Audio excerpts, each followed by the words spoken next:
Hello అండి, welcome to our YouTube channel. ఈరోజైతే నేను లేపాక్షి గుడికి వచ్చేసానండి. ఈ గుడి మేము ఉంటున్న ప్లేస్ నుంచి 15 కిలోమీటర్ల దూరంలో అయితే ఉంది. ఈ గుడి మనకు 16వ శతాబ్దంలో శ్రీకృష్ణ దేవరాయల్ గారి తమ్ముడు అచ్యుత దేవరాయల్ గారి హయాంలో వీరన్న విరూపన్న అనేవాళ్ళు నిర్మించారండి. ఇక్కడ మనకు వీరభద్రస్వామి దర్శనం ఇస్తారు.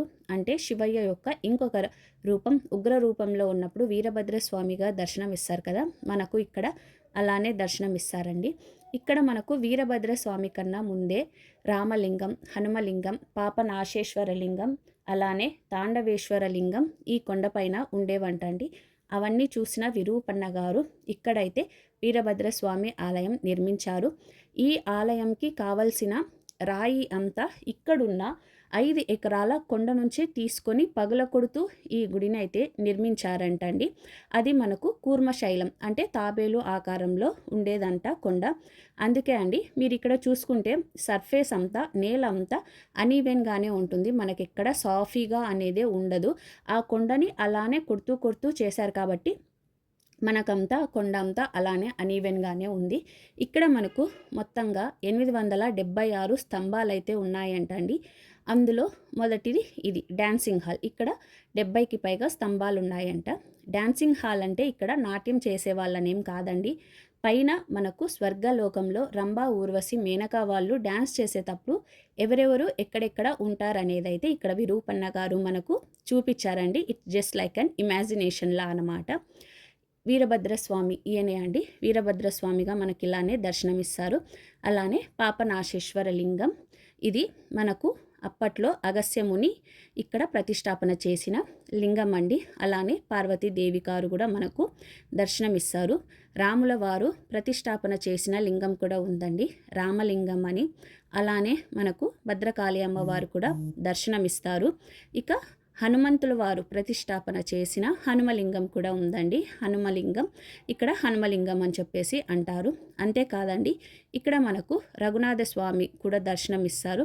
అలానే దుర్గా అమ్మవారు ఒక స్తంభంలో కొలువై ఉంటారండి. అమ్మవారు అప్పట్లో కొలువై ఉన్నాక అమ్మవారంతకు అమ్మవారే స్వయంగా నాకు ఇక్కడ ఏ గుడి ఏమీ వద్దు, నేను ఇక్కడ ఇలానే ఉంటాను అని చెప్పారంట. ఆ స్తంభంలోనే అమ్మవారు ఎలా అయితే ఉన్నారో అలానే అలంకారం చేసి ఇక్కడైతే పూజలు చేస్తూ ఉంటారండి. అమ్మవారికి ఆపోజిట్గా ఒక అద్దం కూడా పెట్టారండి.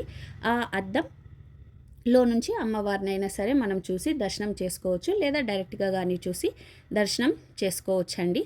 ఇక్కడ మనకు లేపాక్షి అంటే పెయింటింగ్స్ కూడా చాలా ఫేమస్ అండి. మనం ఇక్కడ చూసుకుంటే డ్యాన్సింగ్ హాల్ అంటే ఇదే అండి.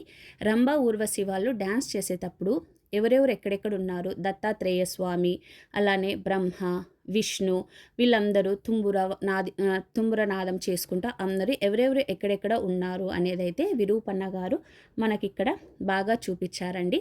ఇక్కడ ఇంకొకటి లేపాక్షికి ఫేమస్ ఏమండి, మనకు పెయింటింగ్స్ అండి. లేపాక్షి పెయింటింగ్స్, లేపాక్షి కళలు అని కూడా అంటుంటారు కదా. సో అప్పట్లో పెయింటింగ్స్ మనకు పైన వేశారండి.